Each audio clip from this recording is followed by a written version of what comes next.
the history and mysteries of Peru. And there will be quite a few mysteries that we cover along the way.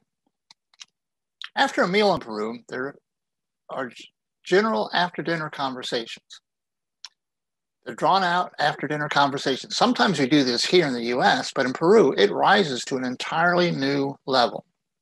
The conversations go on long after dessert is finished. Cups of coffee refilled, after dinner drinks are served. Sometimes the restaurant even closes or someone falls asleep at the table. But the conversation just keeps on going. These conversations actually have a name in Spanish. It's called sobremesa, meaning on the table. The food is gone, but the conversation is still on the table.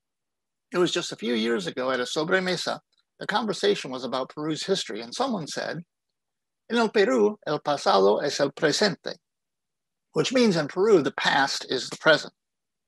My first reaction to this statement was, that sounds really profound.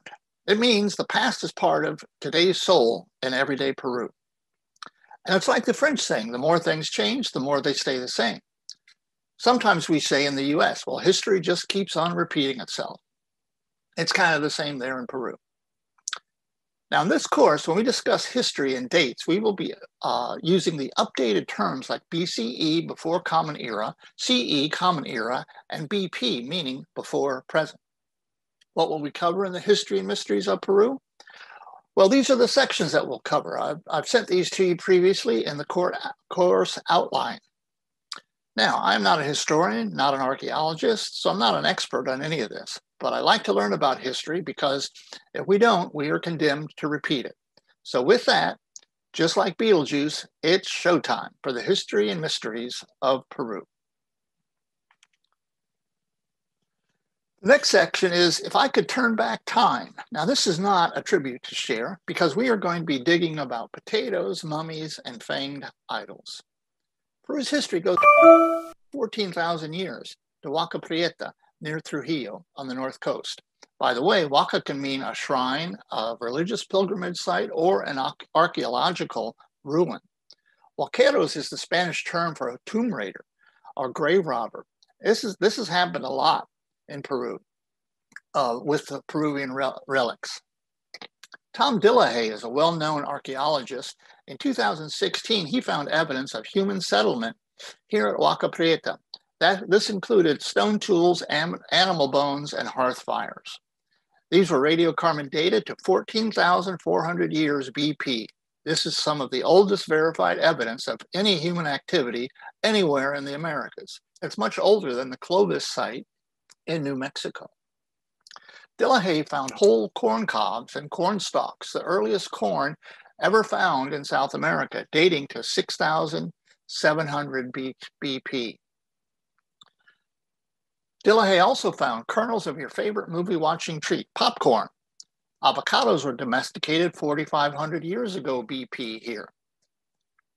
Huaca Prieta also had indigo-dyed cotton fabric, the earliest dyed cloth in the world, dating to 6,000 years ago, 1,500 years before Egypt.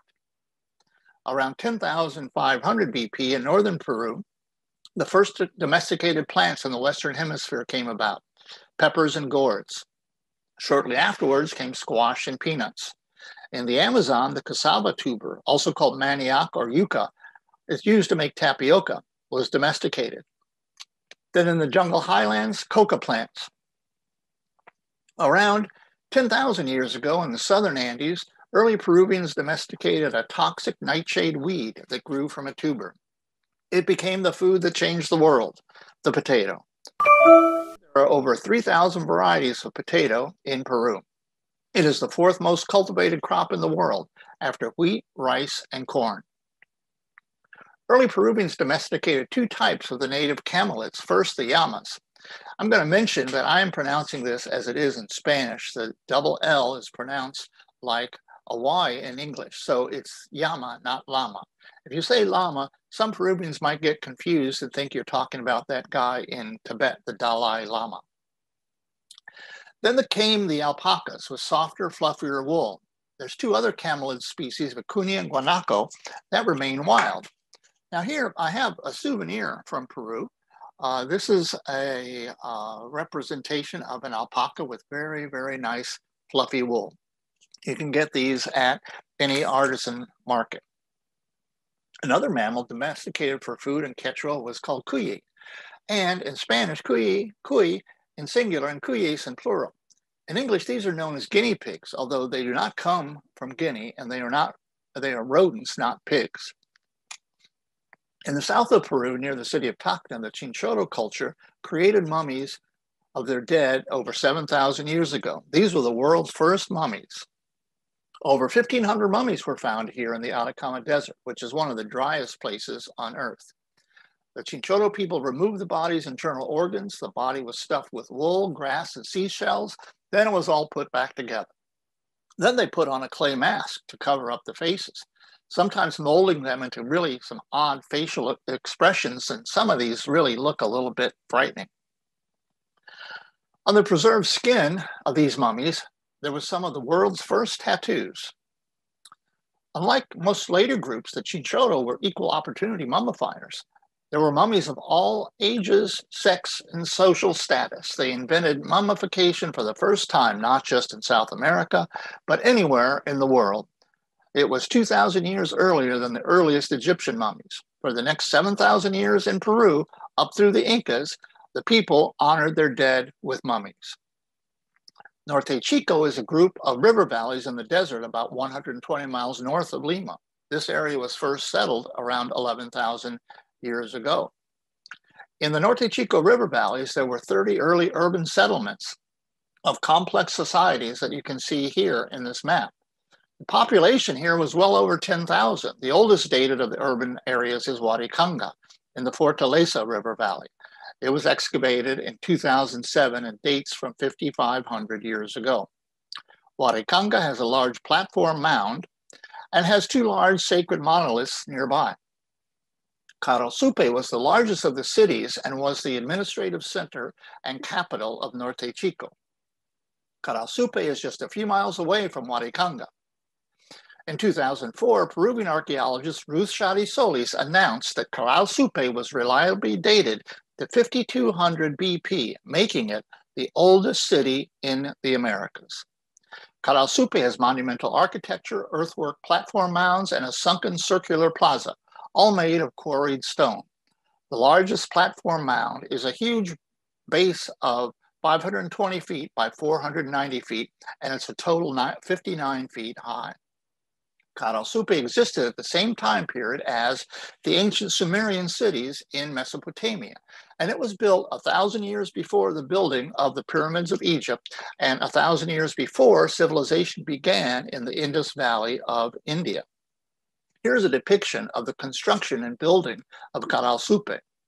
Carausupe shows no evidence of warfare, and there were no defensive fortifications at all. There was sharing of traded resources, suggesting a peaceful relationship with cooperation between the neighboring groups. A collection of flutes carved with faces was found at Carausupe. The earliest ones seem to be made out of pelican bones. The flute became the quena, which remains popular even 5,000 years in Peruvian music. And here I have a quena, a souvenir of Peru.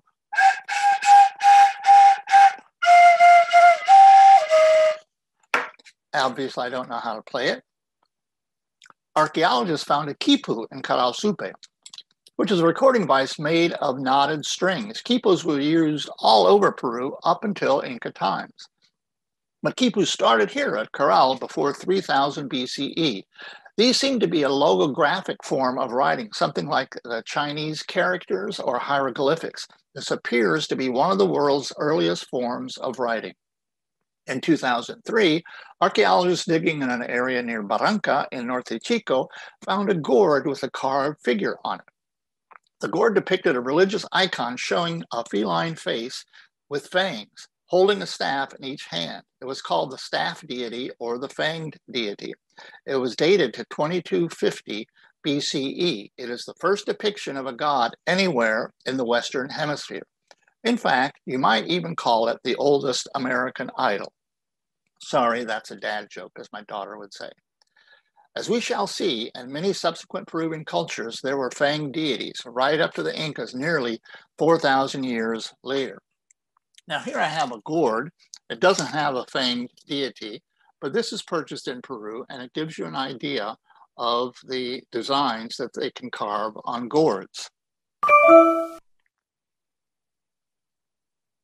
Peru's Norte Chico area is rightly considered one of the world's 6 cradles of human civilization. It is the only cradle of humanization that is found in the southern hemisphere.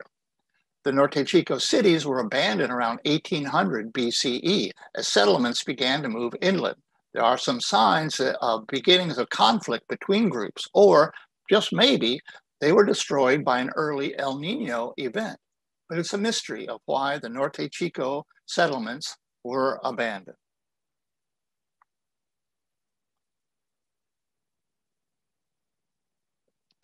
Mountain temples, brain surgery, and lines in the sand. The Chavin people built a city high up in the Andes Mountains near Huaraz at over 10,000 feet, the first of the Peruvian civilizations in the Andes. Until the late 20th century, Chavin was considered to be the mother culture of Peru, the oldest of ancient Peru's civilizations. But as we now know, the north coast of Peru had advanced civilizations before. Construction of the large temple called Chavin de Huantar began around 12,000 BCE. It is located midway between the Amazon jungle and the Pacific coast, close to mountain passes to each area, allowing them to trade with both the coast and the jungle people. In fact, obsidian artifacts were found here, yet the closest source for obsidian is over 300 miles away. The site was discovered in the 1920s by famed Peruvian archaeologist Julio Tello. It is located near the Nevado de Huascarán, the highest mountain in Peru. The temple has a labyrinth of underground passageways inside, a truly amazing engineering feat. Stone, tin, and head carvings on the walls of Chavin de Huantar, and then here is also a fanged deity. Some of Peru's first stirrup vessels appeared at Chavin. These are named for their shape like a horse's stirrup. Of course, there were no horses in Peru during the Chavin era. The stirrup shape was simply used to pour liquids from the vessel. Note also the feline, probably a jaguar, commonly depicted in Chavin art. It has a San Pedro cactus body, indicating they use this hallucinogenic plant in religious rituals. Here's a small example of a stirrup type vessel that is a souvenir of Peru. And you see, it could just pour from the vessel. A model of a 13-foot tall carving, El Lanzón, is uncovered by Julio Tello, which he named after the Spanish word for lance. Carved from granite, El Lanzón appears to be a person with snakes wound around his head and a ferocious face of a fanged feline deity. The Chavin culture developed advanced metallurgy techniques like soldering metal pieces together.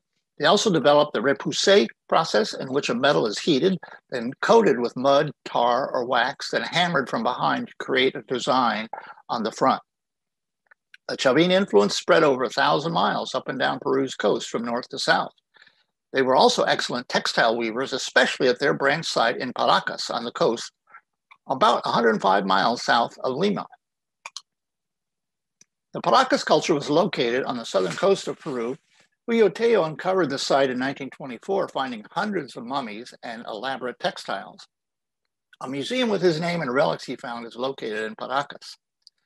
It's an extremely dry desert here in Paracas, just like on the northern coast. Paracas produced some of the finest woven cotton cloth in ancient Peru. Their textile designs resemble the deities carved in stone at Chavin. Most of the cloth was used as burial wraps for mummies. Hundreds of mummy bundles were found by Julio Tello here at Paracas. Weaving in ancient Peru had many applications: to make roofs for homes, bridges over the river, armor for soldiers, slingshots for hunting, and for recording and documenting advices, including quipus. Among the mummies, Julio Tello found bodies with deformed skulls. Probably the skulls had been banded from infancy in order to attain this shape. However, the reddish hair on this skull is really a mystery. The Paracas culture is also known for its skull surgery, like craniotomies and cranioplasty, which were practiced as long ago as 2000 BCE. This type of brain surgery, also known as trepanation, continued in subsequent cultures throughout the Inca period. Ancient Peruvians cut open the skull to relieve pressure from blunt trauma injuries, such as when a soldier was injured in battle, or maybe even for religious purposes. There's no evidence of anesthesia used for any of these surgeries, although coca leaves or a fermented beverage may have been used. Sometimes pieces of bone or a piece of gold were placed under the skin to protect the brain, called a cranioplasty.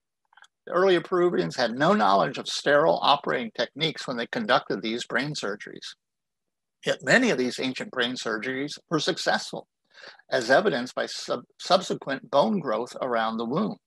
A study in 2018 of 800 recovered skulls showed the death rate after trepanation to be between 17 and 25%.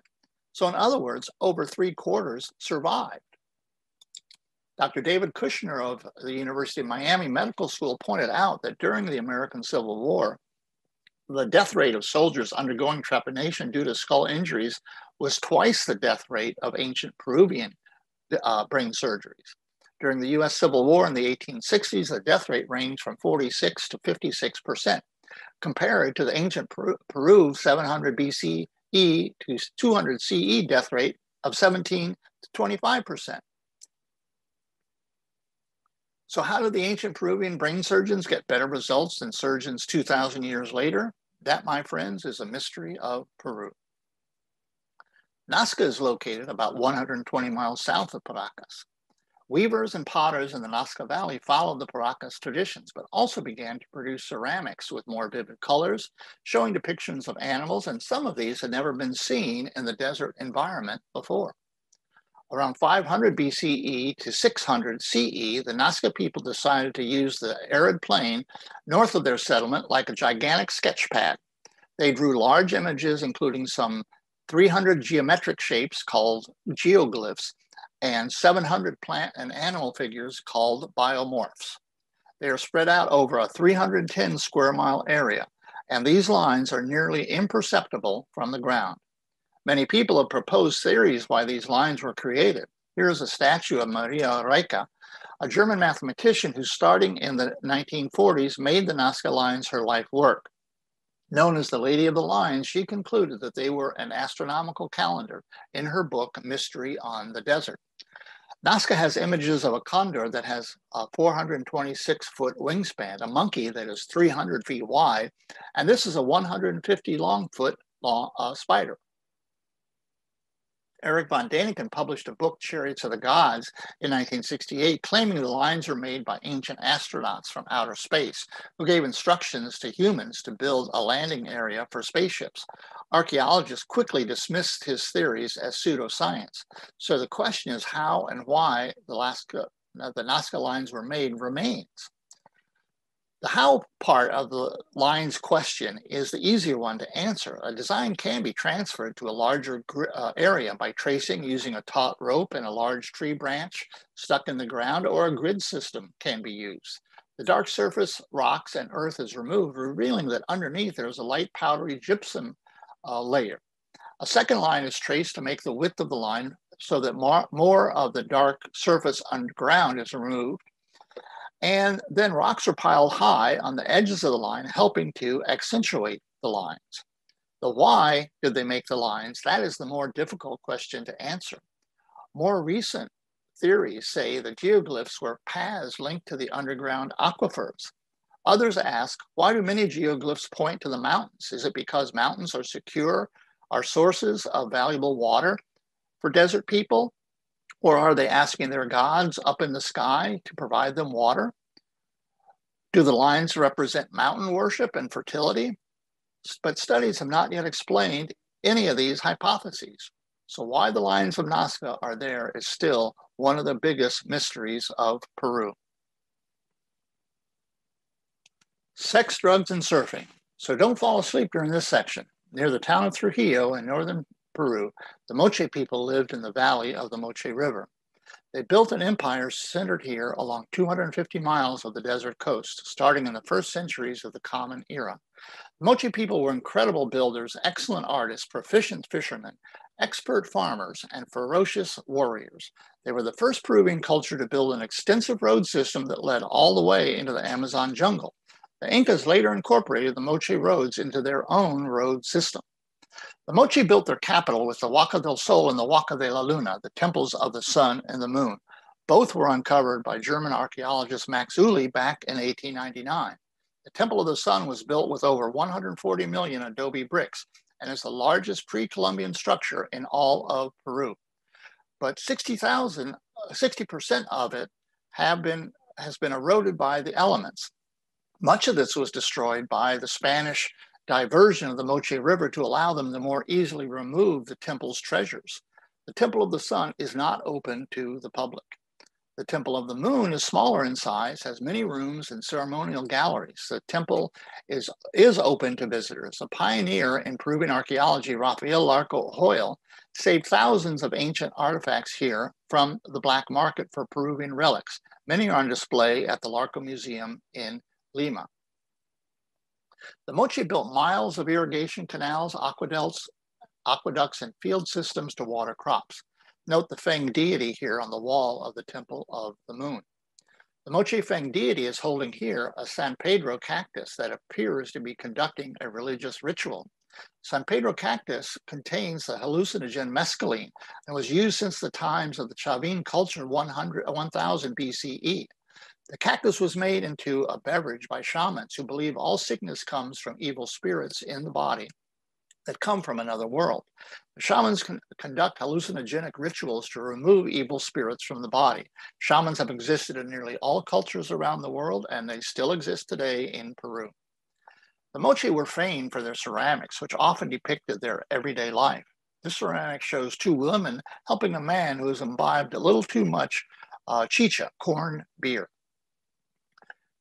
This is part of a stirrup spout pitcher. This man is using coca like modern Andean people do. With a few dry leaves in his mouth formed into a quid, he takes some powdered lime, which are calcium oxides, from a gourd with a spatula to put into his mouth.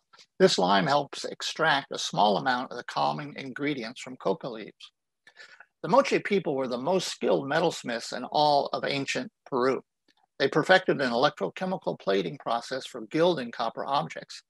Tumi is the Quechua word for knife. This one is gold with semi-precious stones.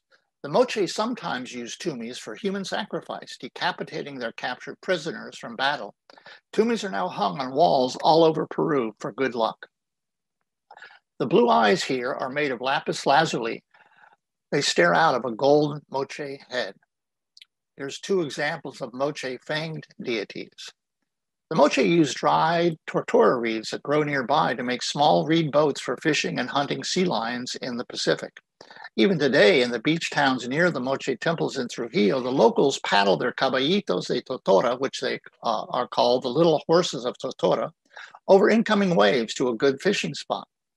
When done fishing, they catch a wave and get a good ride back into shore. Early Moche fishermen very well may have invented surfing nearly 2,000 years ago, centuries before the Polynesians and Duke Kahanamoku in Hawaii. We'll see more of this when we do a virtual tour of Trujillo in our next class. The Moche people were notable for showing their daily lives in their ceramic pottery, and their daily lives included sex acts. Moche ceramics are more overtly sexual than any other ancient artwork anywhere else in the world, even surpassing the Kama Sutra of India, which was about the same era. Spanish conquistadors were appalled when they saw this type of artwork. They smashed and destroyed all the pieces they could find. To the Spaniards' Catholic faith, these were examples of the sinfulness of paganism. In their erotic pottery, Moche depicted male masturbation, anal sex, kissing, and various other sexual positions. Some claim that some of the pottery portrays male homosexuality, although scholars have not confirmed this. Also, for some unknown reason, scientists have found that very few of the erotic ceramics portrayed sex acts that would lead to pregnancy. In some pottery, the male seems to be in the process of turning into a fang deity. Maybe this is showing some kind of religious ritual. Could sex have been part of shaman ritual healing? It's another one of those mysteries of Peru. Now, warning here, if you think you might be sensitive to the following images, feel free to look away. But I think that we are all adults. These images are included here only to study in the name of science.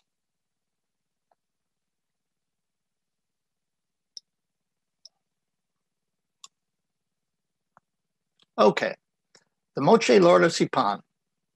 It was February 25th, 1987. Walter Alba, the Peruvian archaeologist, was director of the Lambayeque's Bruning Museum near Chiclayo in northern Peru. He was feeling miserable with bronchitis, and then the phone rang. It was the local chief of police. They had retrieved some suspicious-looking items that he wanted Alba to see. With an awful cough, Alba agreed to come over first thing next morning. But the police chief insisted he come over now. He said tomorrow would be too late. On arriving at the police station, Alba was presented with artifacts wrapped in rough paper. There was a pure gold face with shining blue eyes. 2 giant peanuts were made of pure gold. A feline head also was made of gold with its snarling, jagged fangs. Alba no longer felt unwell. Despite his decades of excavations all around Peru, he had never seen anything like this. Yet all of them came from a pyramid at the nearby village of Sipan. At dawn, Alba and a crew of 20 armed policemen were at the pyramid, but news of the discovery had already gotten out. The site was swarming with frantic, shovel-wielding, tomb-raiding vaqueros gripped with gold fever. As the police arrived, the crowd quickly dispersed, leaving a dusty field of craters to the archaeologist.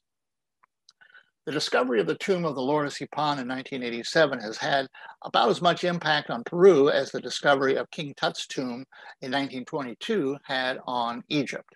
The Lord of Sipan, in Spanish this is called El Señor de Sipan, was buried with hundreds of pieces of exquisite pottery, gold, and silver items, as befitting his status. The relics are on display at the Bruning Museum in Lambayeque near Chiclayo. You'll be able to see the relics there, unless, of course, like many rock stars, the Lord of Sipan artifacts are on one of their many world tours. Now, this gold back flap, an article of clothing hung from the belt, was part of a Moche warrior's costume. This back flap is topped with a depiction of the decapitator deity, which you can see at the arrow here, and he's holding a ceremonial Tumi knife in one hand. The back flap was one of the items originally looted from the Lord of Sipan tomb back in 1987. It was smuggled out of Peru by traffickers sometimes later. However, in 1997, undercover FBI agents purchased it in a sting operation that took place in a restaurant stop along the New Jersey Turnpike.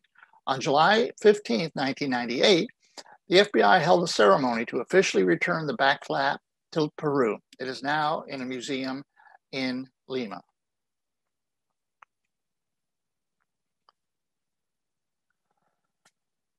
Building the shoulders for giants.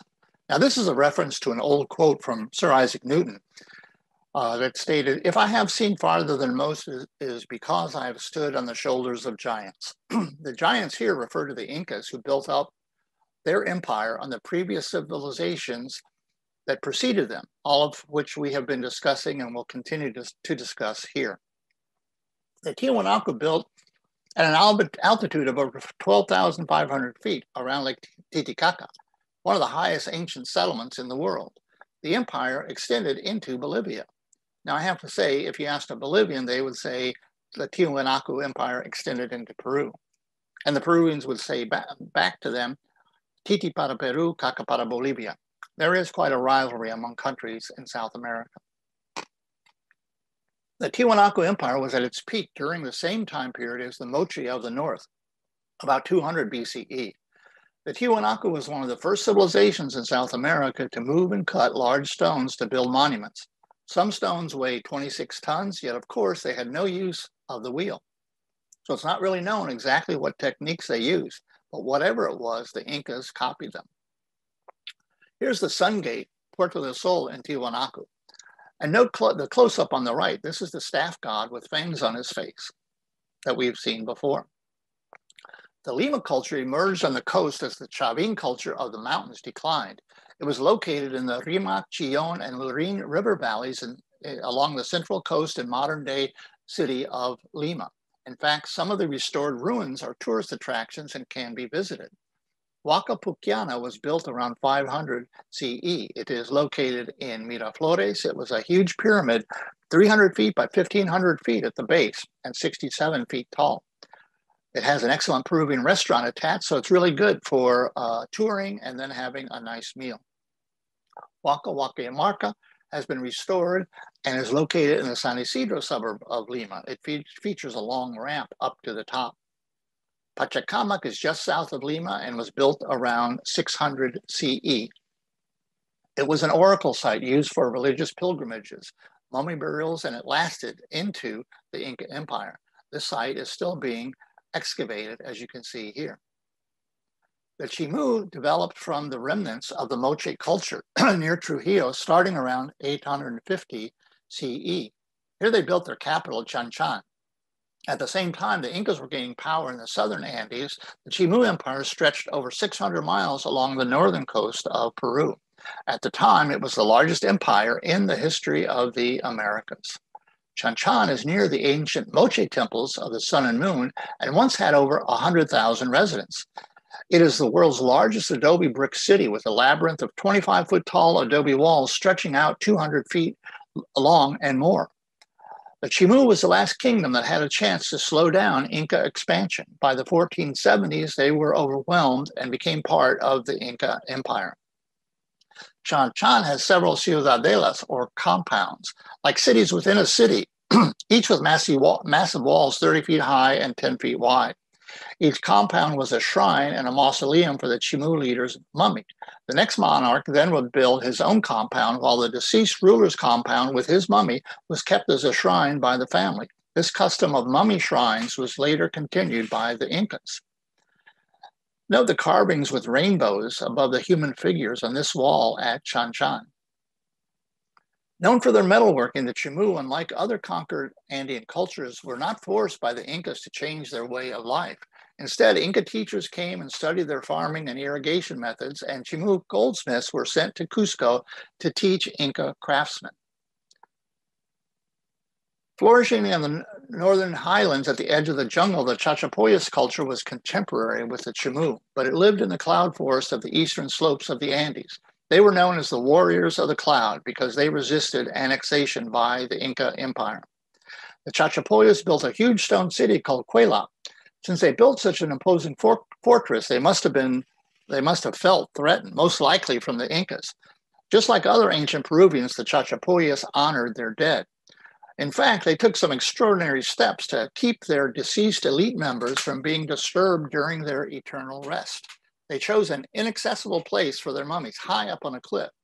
Although known to local people, the sarcophagi of Carajilla were only rediscovered in 1985 by Peruvian archaeologist Federico Kaufman Doig, who climbed up the face of this rock, very much like this explorer to the National Geographic did a few years ago.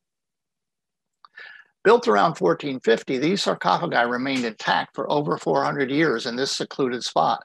Each sarcophagus is over 8 feet tall and is made of clay, rocks, and twigs. Each one contains a mummified body in a fetal position in the lower portion. The faces have exaggerated chins. Some have skulls on their heads, perhaps trophies captured in battle. Now, do you get a feeling, like maybe you've seen these faces before, maybe in Bruce Gobioff's class on exotic South America? Well, many others have noticed this connection too, but it is still a mystery. And just as a note, Chachapoyas and Easter Island are about 2,500 miles apart. The navel of the world. This is where we find out what a belly button has to do with the history of Peru. Inca legends say that the world was in complete darkness when the creator god Viracocha emerged out of Lake Titicaca. Viracocha created the sun, Inti, the moon, and the stars. Once the world had light, Viracocha took soft clay and molded two humans, a man and a woman. The first two humans were Manco Capac, which means splendid foundation, and Mama Occhio, which means mother fertility. They were the son and daughter of Inti, the sun. Viracocha sent them out to found the nations of the world. After the creation of humans, Viracocha departed Lake Titicaca and headed northwest. By tradition, he crossed the Andes, reached the equator, where the sun is at its highest point in the sky. He walked across the sea, promising his people that he would one day return. The brother and sister, Manco Capac and Mama Occhio, also went northwest from Lake Titicaca. Note the consistency of the northwest direction. What else in Peru goes in the northwest direction? Well, the answer is that great river of stars in the sky, the Milky Way, which the Incas call Wilcamayu. These two superheroes of the Incas searched for fertile soil to establish a new kingdom of humans. When they reached a certain valley, Manco Capac pushed the royal staff into the soil to test it. The staff sank completely into the soil. This was the fertile navel of the earth that they were looking for. It was named the Quechua word for navel or belly button, Cusco. During the journey, Manco Capac and Mama Ocllo had a son, Sinchi-Roca. He later became the second Sapa Inca, meaning the supreme ruler. This established the continuous Inca pattern of royal incest to help keep the emperor bloodline pure. Now in Cusco, Manco Capac named his empire Tahuantinsuyo, meaning the empire of the four quarters, as it covered the entire world, all parts of the world known to them. 7 Sapa Incas followed, slowly expanding the Inca Empire in the nearby Andes in the years from 1200 CE to 1438. The 9th Sapa Inca was Pachacutec, meaning the transformer of the world. With an army of 200,000 foot soldiers at his disposal, they were ready on a moment's notice, kind of like the Minutemen of the U.S. Continental Army. He began a wide expansion of the Inca Empire in 1438. The Inca soldier weapons were bolas and slings, and the atlatl, which is a spear-throwing device. Javelin-like spears could reach speeds of 90 miles per hour. Pachacutec conquered by combination of diplomacy and intimidation. A neighboring region would be invited to join the Inca Empire. If the region agreed to join, new Inca leaders were brought into the region. And then the leaders of the new territory would be removed and taken to Cusco to learn the ways of the Inca. If a region leader decided not to join the Inca Empire, Pachacutec simply overwhelmed them with his vast army.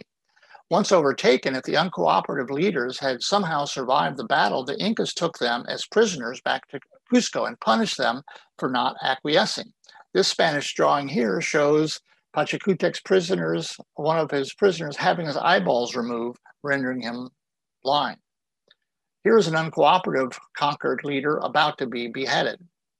Pachacutec's son, Tupac Inca Yupanqui, completed the Inca Empire's expansion from southern Colombia all the way south to northern Chile. This was a distance of about 3,000 miles, the largest empire ever in the Americas and greater than the extent of the Roman Empire.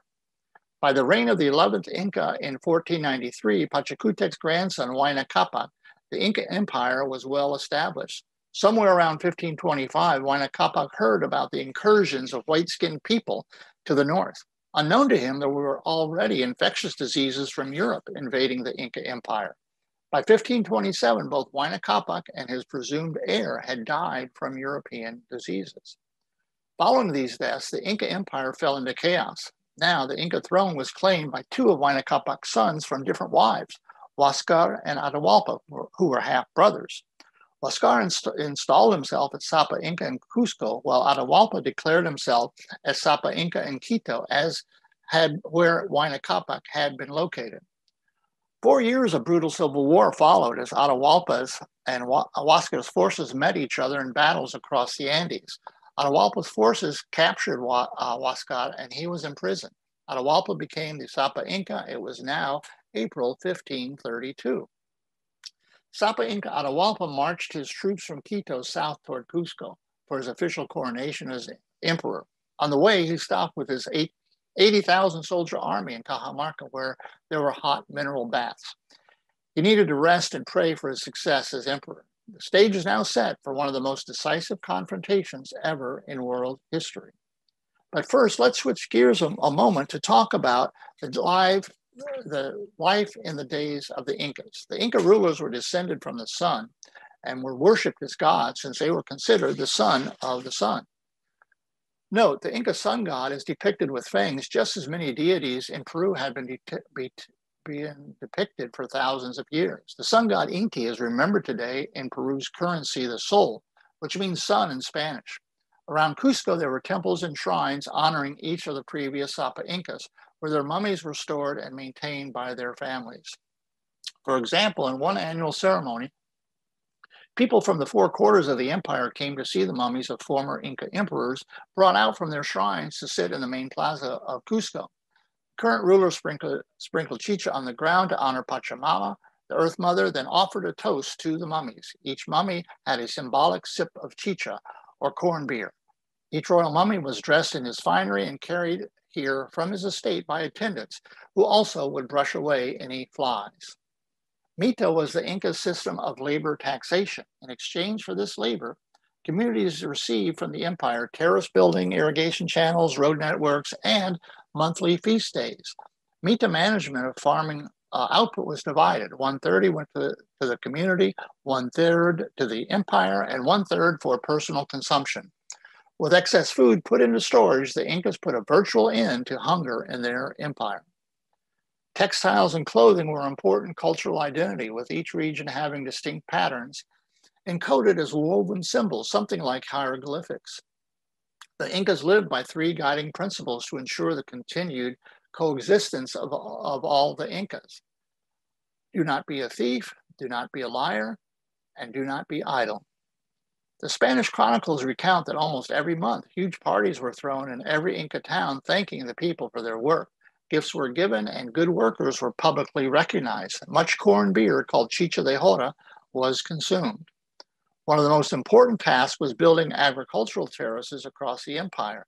Corn and potatoes were the most common crops on the terraces. Irrigation canals were another massive Inca Works project. Sometimes miles of channels had to be built going up into the mountains to bring glacial runoff down for crops. Every town had a storehouse known as a kolka, which held tons of food. Kolkas were built on hillsides to keep stored items dry and cool. The Incas also invented the world's first freeze-drying process, leaving potatoes out in the cold night air and then squeezing any moisture out. Then the potatoes were dried during the daytime. The resulting chuño is still a common Andean food. The Incas ate only 2 meals a day, generally something cooked over a fire, made from wood or llama dung.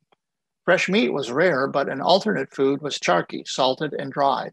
Preserved llama meat that gave us today's term jerky. One of the most incredible achievements of the Inca Empire was the road system of over 25,000 miles through what is now 6 different countries. The Incas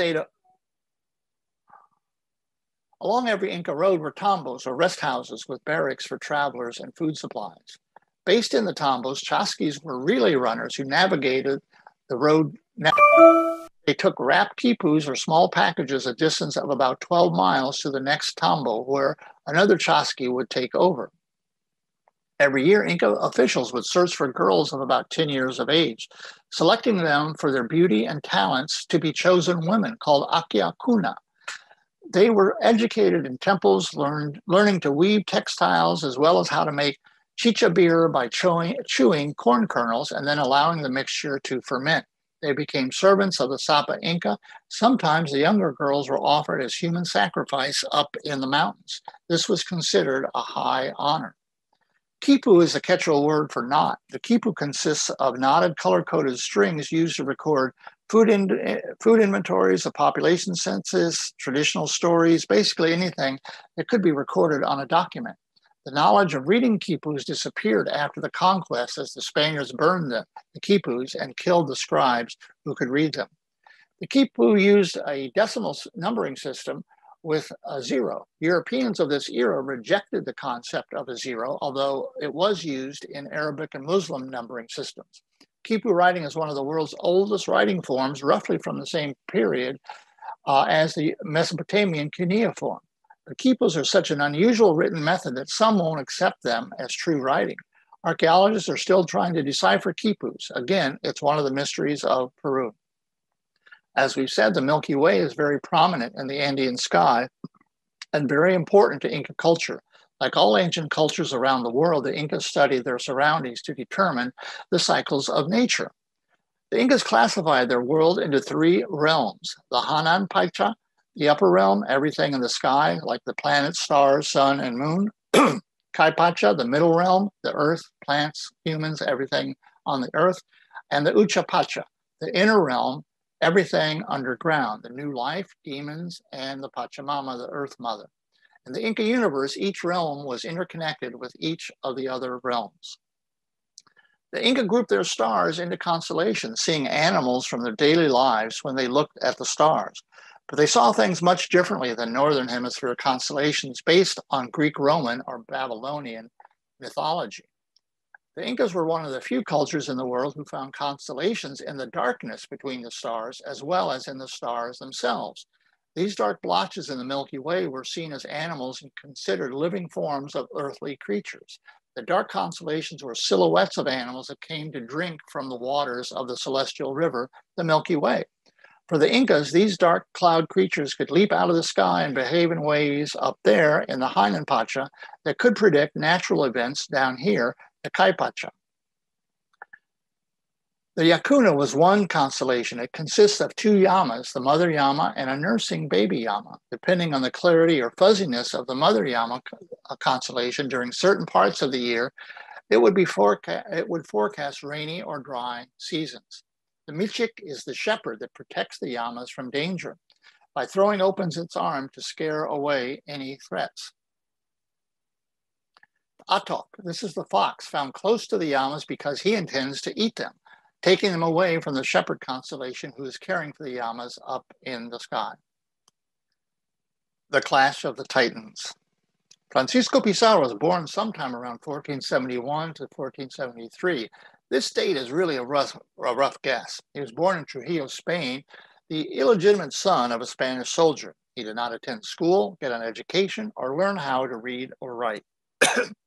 As a young man, he was a swine-herder to help out his family.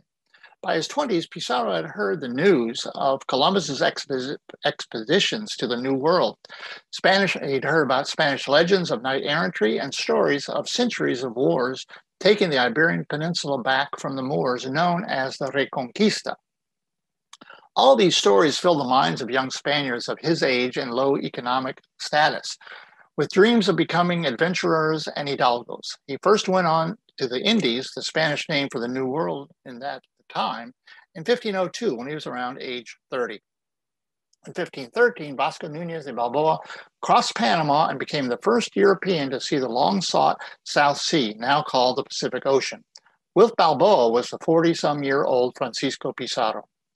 A few years later, Balboa tried to seize power in Panama and was arrested by none other than Pizarro. Balboa was convicted of treason, sentenced to death by beheading in 1519. As a reward for his service, Pizarro was appointed the mayor of the new city of Panama, where he remained until 1523. In Panama, Pizarro heard rumors about a gold-filled empire to the south called Peru. He also heard the success of his second cousin, Hernan Cortés, conquering the Aztecs in 1519. He formed a partnership with Diego de Almagro to equally share any region that they would conquer. Pizarro became expedition leader, and Pizarro made two voyages south trying to find the legendary Peru. In 1524, the expedition was a dismal failure. Almagro lost an eye in the process in a battle with the natives. In 1526, Pizarro and his soldiers sailed to the city of Tumbes in today's Peru. They were warmly received and found gold and silver decorations. For the first time, they saw Peruvian llamas, which Pizarro called little camels. Inspired with the riches, Pizarro returned to Panama, whose governor refused giving approval for any more voyages. So Pizarro went over the governor's head and sailed to Spain. He got an audience with the king, Charles I of Spain, also called Charles V, or Carlos Quinto, as he was also the Holy Roman Emperor. Pizarro showed the treasures and gained the crown's approval for a voyage to conquer Peru. Pizarro then stopped by his hometown of Trujillo, gathered 4 of his half-brothers and other assorted adventurers, and set sail again for Peru.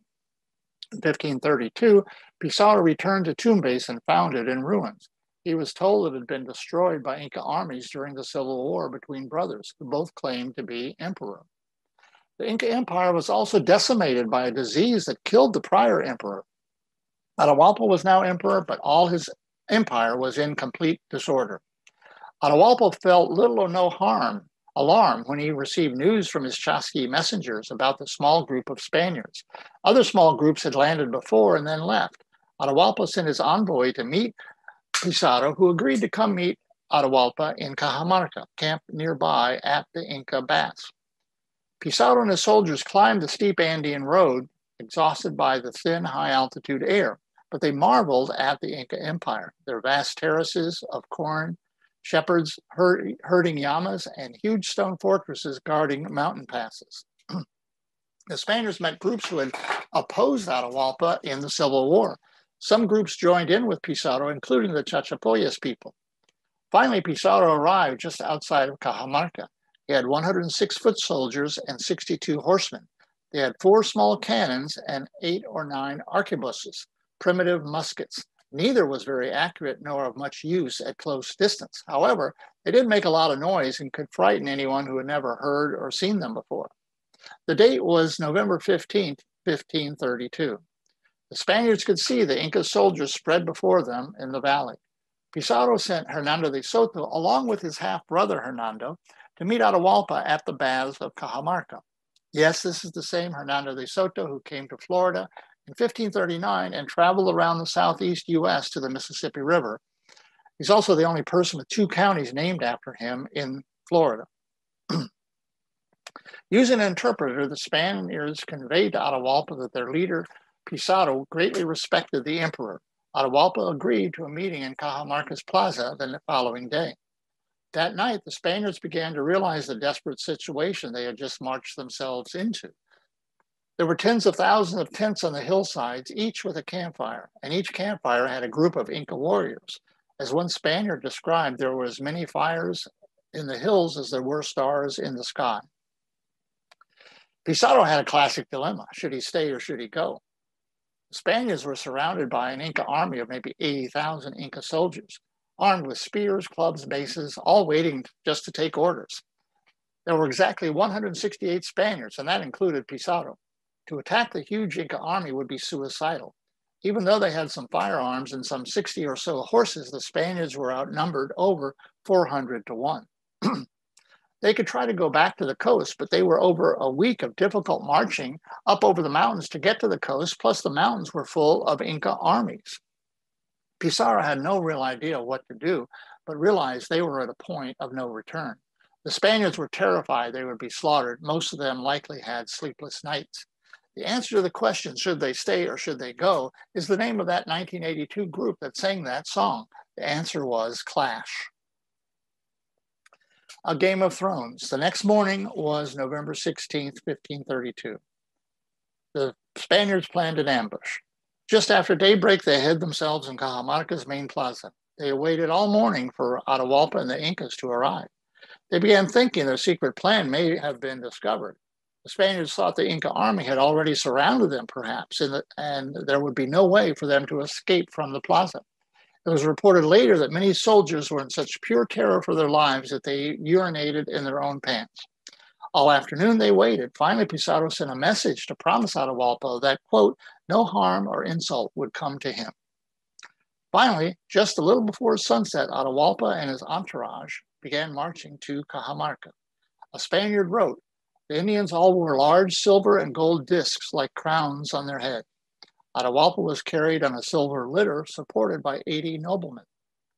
Also entering the plaza were about 6,000 to 8,000 soldiers, some carrying clubs and slings.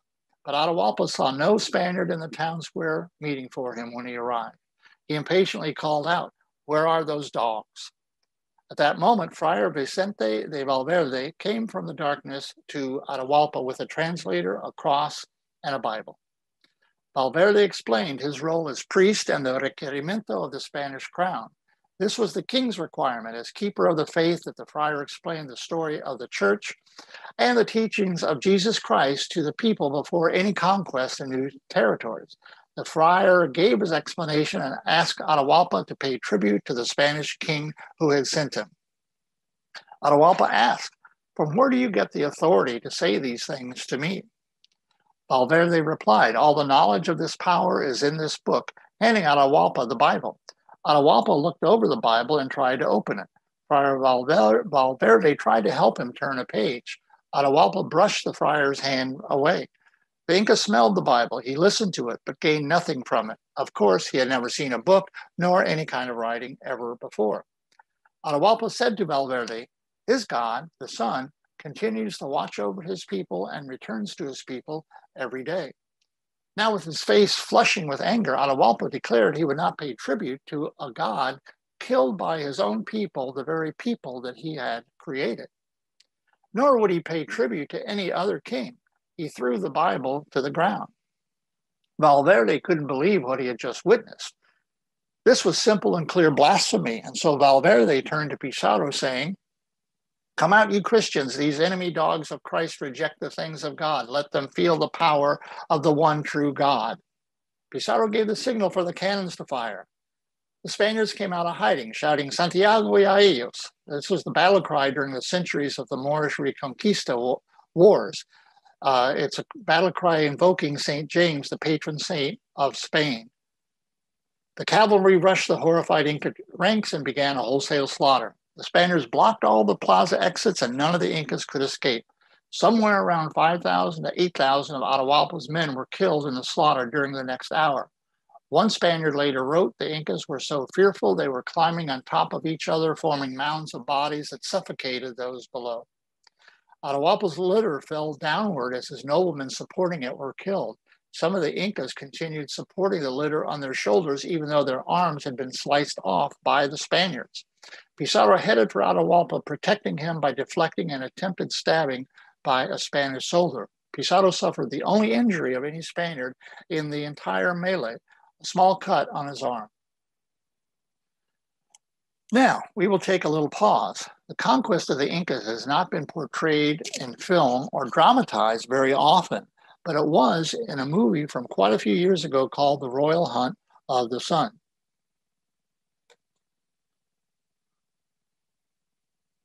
It was first a stage play by Peter Shaffer that was in London and Broadway in the mid-1960s, and then it was turned into a movie released in October 1969. It is notable for several reasons. Pizarro was played by a British actor who was later in a couple of popular movies, including 1973 movie The Sting, and then he also played Quint in the 1975 movie Jaws, namely Robert Shaw. Atahualpa is played by an unusual choice that's none other than Baron von Trapp from the 1964 Sound of Music, Christopher Plummer, who apparently wanted to play a role a little bit out of character. Robert Shaw's Pizarro is shown in a somewhat favorable light and even sympathetic to the Inca Atahualpa. Plummer gives a rather eccentric portrayal of his character, Atahualpa. Nigel Davenport, who was later in Chariots of Fire, plays Pizarro's right-hand man, Hernando de Soto. Also, there's Leonard Whiting, who just a year before had played the lead in Franco Zeffirelli's Romeo and Juliet. He plays the role of young Martin. So we're going to look at the battle scene in Cajamarca. Pizarro has just received word from his scouts that the Inca and his retinue are finally approaching the plaza. And here we go.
Where is the God? I am a priest of God.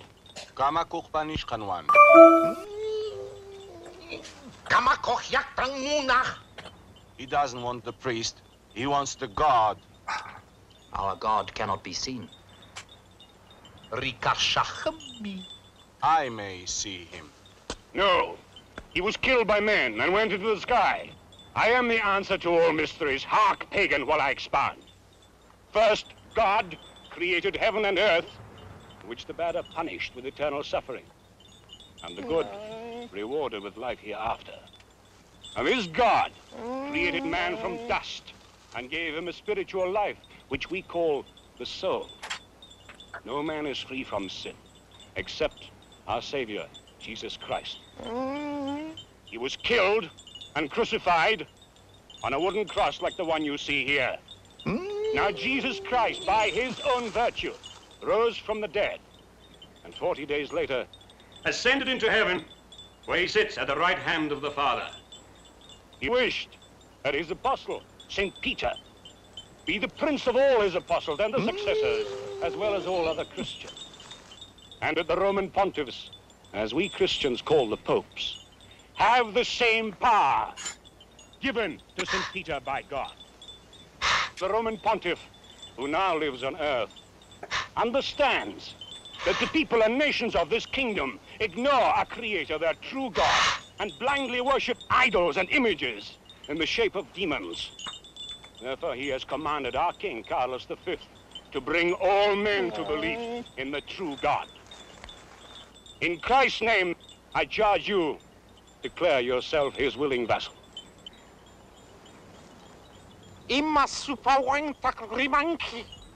By what power do you speak? By this, the word of God. God. God. God.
Francisco Pizarro! Why do you stay your hand when Christ is insulted? Let this pagan feel the power of your arm! I absolve you all! Santiago!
Okay, So out of the plaza, Atahualpa was rushed away from the slaughter and locked up in a room adjacent to the plaza.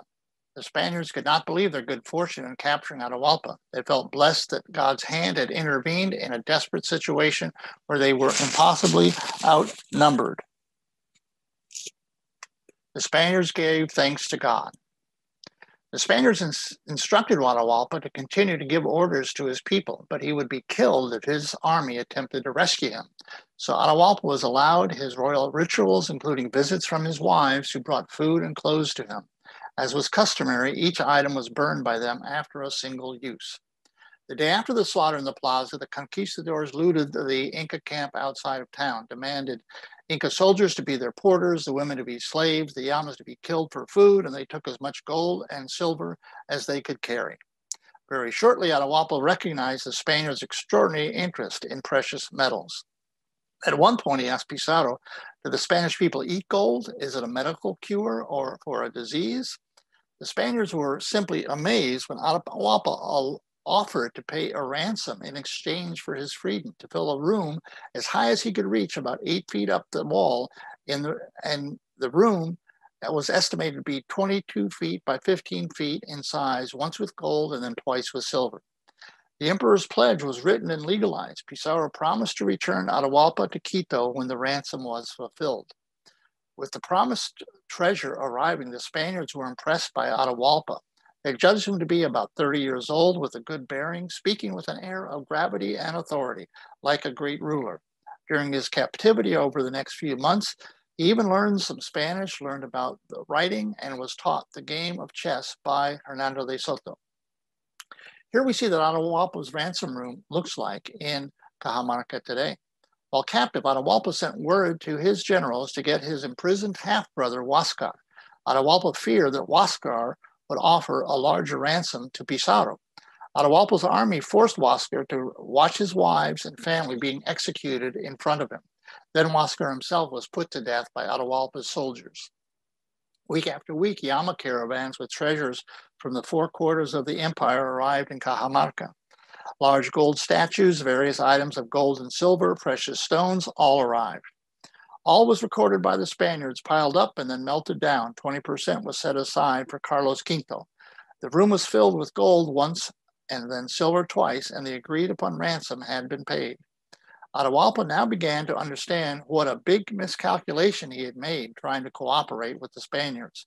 The days passed by after the ransom was fulfilled. The Spaniards showed no move to free Atahualpa.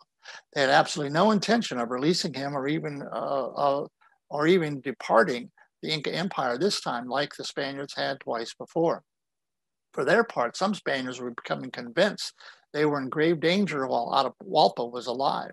Atahualpa had many loyal followers in the surrounding mountains who would attack as soon as they were given the order. Both Pizarro and De Soto thought Atahualpa had more value as a prisoner. Plus, it would be difficult under their Spanish royal orders to justify his execution. Then a captured Inca soldier arrived in Cajamarca and reported he had been part of an Inca army marching toward Cajamarca to free Atahualpa. Pizarro's men panicked at this news, thinking that any day they were going to be massacred by this Inca army. Pizarro called a council meeting of his staff. It was agreed that Atahualpa was a burden to them. It was decided he would stand trial for the murder of Huáscar, worshiping idolatry and treason. An immediate emergency trial was conducted, and by a vote of 13 to 11, Atahualpa was condemned to death by burning at the stake. The Spaniard prepared Atahualpa to be burned alive at the stake for his crimes.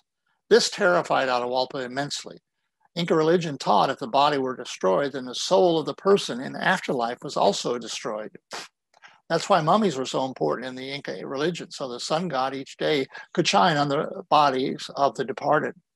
Friar Vivaldi intervened. If Atahualpa agreed to be baptized in the Christian faith, his sentence would be commuted. Atahualpa agreed to baptism. His sentence was then reduced to death by strangulation. Atahualpa was executed by strangulation on July 26, 1533. It had been 8 months since the slaughter in the plaza. Shortly later, it was learned that there actually was no Inca army marching to Cajamarca. When Carlos V heard about Atahualpa's execution, the king was outraged, protesting that this offends the divine right of kings upon which my own rule and every other monarch was based. But the riches of Peru were now arriving in Spain for the crown's treasury. At this point, Pizarro had a Monty Hall decision.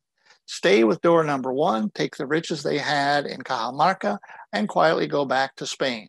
Or take door number 2, proceed unto Cusco, and take everything left there that was not already sent to Cajamarca, and perhaps take over the entire Inca Empire, making themselves in charge.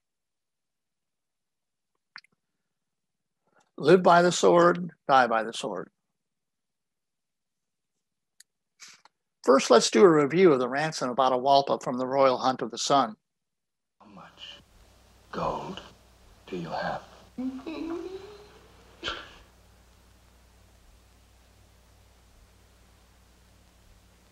Make me free. I will fill this room. It's not possible. Atahualpa Kakikimini. How long? 2 showings of my mother moon. Now, my lord, let us know what we say. You must strive to keep the peace. You must not escape. You must not urge your men to help you. So, swear.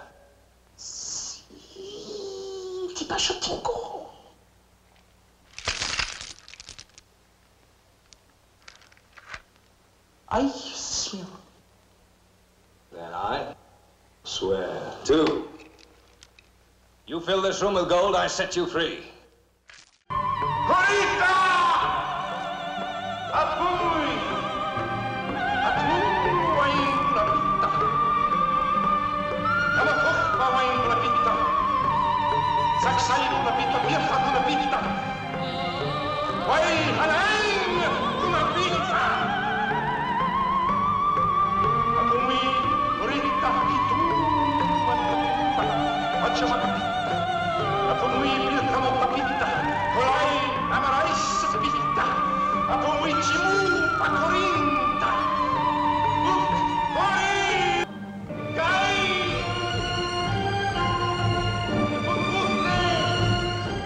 Over there.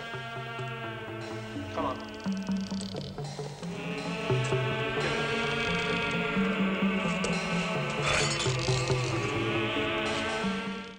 As we have said, Emperor Atahualpa of the Incas offered a roomful of gold and 2 roomfuls of silver to Francisco Pizarro after his capture. How much was this gold and silver worth at today's precious metal prices? This is considered the largest ransom ever paid for a captured hostage in world history. It was around 6 tons of gold and 12 tons of silver. The ransom amount is estimated to be around $105 billion at current gold and silver commodity prices. Of course, much of the ransom was paid by handcrafted artifacts, not commodity metals of bullion. This fact is noted by the Guinness Book of World Records. Back to our story. As you remember, Pizarro and the Spaniards had a choice while in Cajamarca. In August 1533, Pizarro picked door number 2, onward to Cusco. The Spaniards marched south, fighting 4 more battles with the Incas at Jauja, Vilcabamba, Vilcaconga, and outside of Cusco before they could enter the Inca capital. Pizarro's secretary wrote about Cusco to Carlos V of Spain, quote, "Your Majesty is assured that it is so beautiful with such fine buildings, it would be remarkable even in Spain." But the Spaniards barely noticed the fine Inca buildings. They were too busy looting the palaces of gold and silver. Pizarro appointed another one of Huayna Capac's son, 20-year-old Manco, to be a puppet emperor in an attempt to keep the empire quiet while the Spaniards went about their business at hand. Pizarro left his brothers Gonzalo and Juan in charge of Cusco and went to the coast. There, in January 1535, shortly after the Day of the Three Kings, also known as Epiphany, along the Rimac River, he founded his new capital of Peru, calling it La Ciudad de los Reyes, the city of the kings. The Quechua word Rimac, the name of the river, was later corrupted to Lima and became the city's name. Now the surviving Pizarro brothers argued how to split up Peru with the expedition's other partner, Diego de Almagro. Peru into another civil war, but now it was Spaniard versus Spaniard. In 1538, the Pizarro group defeated the Almagro group, and Diego de Almagro was killed. Francisco Pizarro, now almost 70 years old, was a very wealthy man, and Carlos V named him a marquis. The Incas were finally subdued, and the Almagro disagreement was resolved, or was it? One Sunday afternoon in his palace alongside Lima's Plaza de Armas, Francisco Pizarro had returned from Mass and was eating dinner. Suddenly, a group of Almagro supporters burst into the room. Immediately attacking him, Pizarro was able to kill one attacker, but the others subdued the old man and stabbed him to death. As he died, he made the sign of the cross on the floor in his own blood. It was June 26, 1541. Before his death, he had fathered 2 children by one of Atahualpa's widows, Occhio Yupanqui, who had been an attendant to the Sapa Inca Atahualpa during his 8-month imprisonment. Pizarro's remains were later placed in the cathedral in downtown Lima. In 1977, during restoration of the cathedral, workers found a box marked, "Here lies the head of the Marquis de Francisco Pizarro." It was placed with the rest of his remains in the cathedral, but after DNA testing, it's doubtful whether the new head and the old remains really go together. It's just another mystery of Peru. Thus began the next 500 years of Peru's history. 300 years Spanish colonial Peru, 200 years as a Spanish-speaking republic. Peru's later history didn't turn out any easier than the conquest of Peru was. The past is indeed part of the present every single day in Peru. The empire strikes back. So the question is, why did the Inca Empire want to strike back? Let's take a look back to the trial and death of Atahualpa in 1532. Usurping the throne and assassinating his brother Huascar, worshipping idols, adulterous practices with a plurality of wives, attempting to incite an insurrection against his Spanish masters. On all of these charges, how do you find the prisoner? Guilty. Guilty. Guilty. Guilty. Guilty.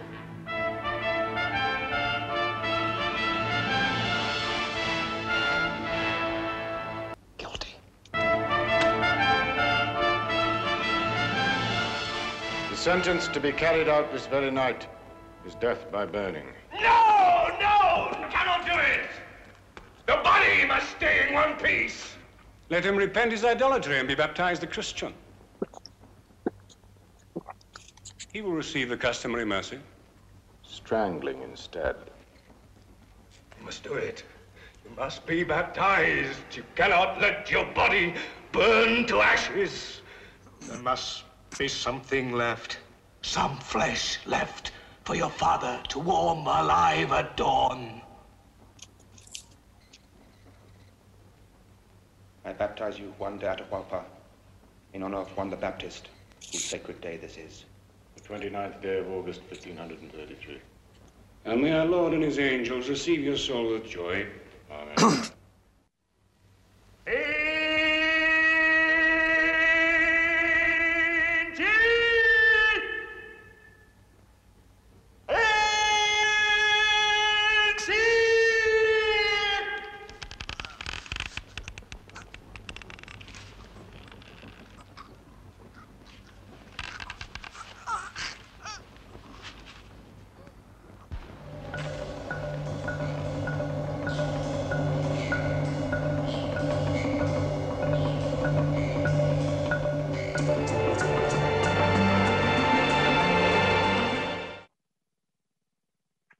So the brutal death of Atahualpa seemed to call for some uprising by the Incas.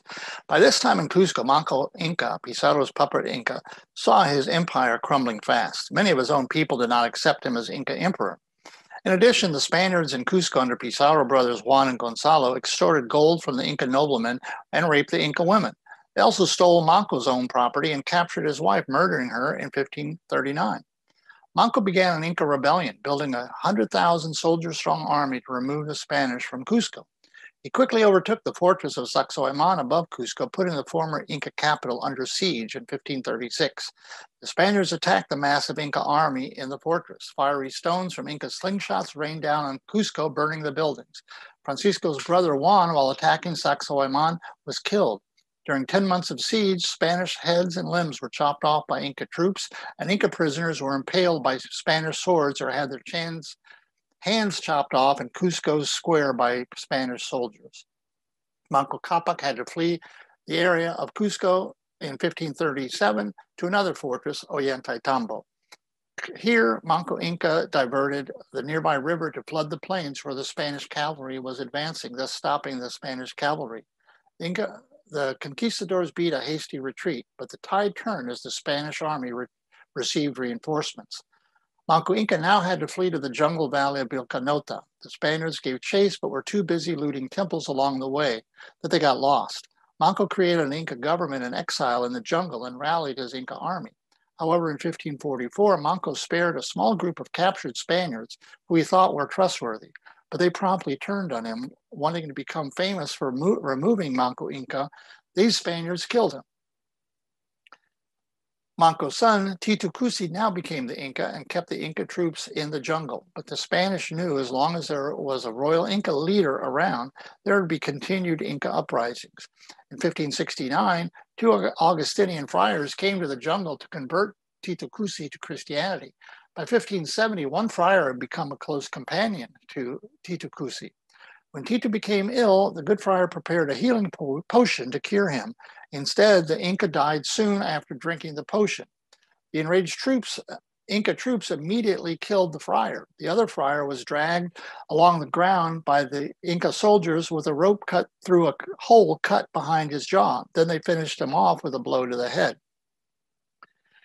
This gave the Spaniards a reason to invade Vilcabamba. They gathered a large force to attack the new Inca Tupac Amaru, who put up a good defense. He escaped and headed deeper into the jungle. He floated downriver 170 miles and walked 55 miles more into the jungle. But the Spanish army captured Tupac Amaru and took him back to Cusco. The Spaniards also took and destroyed the mummies of Manco Inca and Titu Cusi.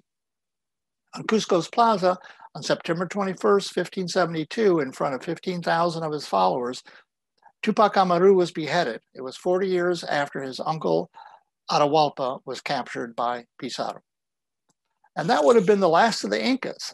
But over 200 years later, Tupac Amaru's memory lived on. In 1780, José Gabriel Condorcanqui, who called himself Tupac Amaru II and claimed to be a descendant of the original Tupac Amaru, led an indigenous uprising against the Spanish viceroyalty in Peru. Condorcanqui's rebellion emerged due to the Spanish crown's increase of taxation on the indigenous population.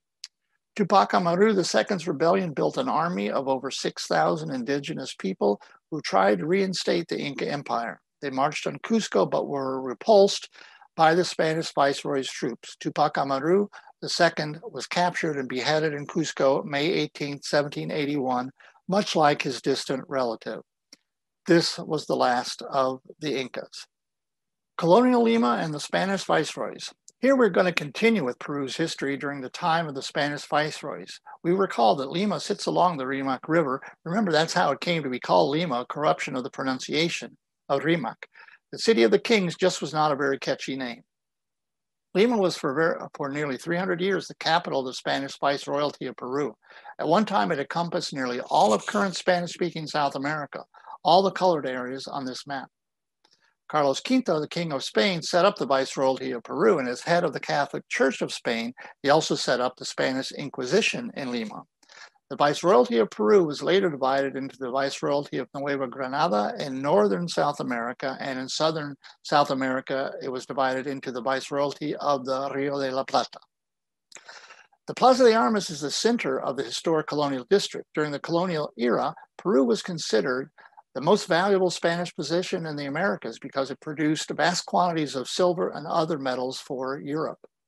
In its over 500-year history, the Plaza de Armas has seen all important events of Peru. In 1538, the first bullfight in Lima was held on the plaza. The center of the plaza originally had the city gallows in the center. but Spanish viceroy had this centerpiece replaced by a fountain in 1578. Spanish historian Bernabé Cobo said of the plaza, "It is the finest and most well-formed plaza that I have ever seen, even in Spain." The Spanish king instructed the viceroy to improve relations between the Spanish-born peninsulares and the indigenous peoples. This included elimination of the encomendero system, which treated the native people much like serfs in the Middle Ages, and also to remove the old Inca mita system of labor taxes on workers. At the start of the 18th century, Inca had become an aristocratic and sophisticated colonial capital. Napoleon of France invaded the Iberian Peninsula in 1808 and upended the Spanish Empire. Napoleon removed Spain's King Ferdinand VII from the throne and put his brother Joseph Bonaparte on the Spanish throne. In Spanish America, independence movements began since Spain had no legitimate monarch. In 1821, Argentine General José de San Martín proclaimed the independence of Peru on the Plaza de Armas, after which the flag of the new republic was paraded around the plaza. The government palace is the official residence and office of Peru's president. It faces San Cristobal Hill, the city's highest point. It also forms one side of the Plaza de Armas. In the previous building on this site, this is where Pizarro was killed by Almagro supporters here in 1541. Over the years, the Cathedral of Lima has had numerous repairs made due to earthquake damage and several expansions. So by the 17th century, Lima had an immense Baroque Catholic cathedral reflecting the importance of the church in Spain's colony. The front of the cathedral has detailed carvings, plus a very large but seldom used wooden door. It has a smaller door to actually allow people in. Lima's cathedral has checkerboard flooring, an amazing gold-plated main altar, and wooden choir stalls with detailed carvings of saints and apostles. The tomb of Francisco Pizarro is near the cathedral's entrance. This shows the beautiful vaulted ceiling in the cathedral. Pope John Paul II visited this cathedral twice in 1985 and 1988. You can't walk around downtown Lima more than just a few blocks without stumbling upon another colonial church. At Lima's founding, the Catholic Church was allotted numerous parcels of land to build churches, convents, and monasteries in honor of patron saints. This church and convent are dedicated to St. Francis of Assisi near the Lima Cathedral. The Church of San Francisco, completed in 1774, is one of the best preserved of all of Lima's churches. It represents one of the most impressive monuments to colonial architecture in all of Latin America. You'll recognize San Francisco Church easily by the swarm of pigeons on the patio out front. Vendors sell bags of seed here to passersby to keep the birds coming. Built in the Baroque style of the late 1600s, San Francisco has several gilded side altars, a Moorish dome over the main staircase, small ornate chapels, and small patios with beautiful tiles that make you think you're in Seville. Here are a beautifully carved wooden pulpit and a gold altar at the Church of San Francisco. And here's the stunning library inside the convent of San Francisco. It has over 25,000 volumes.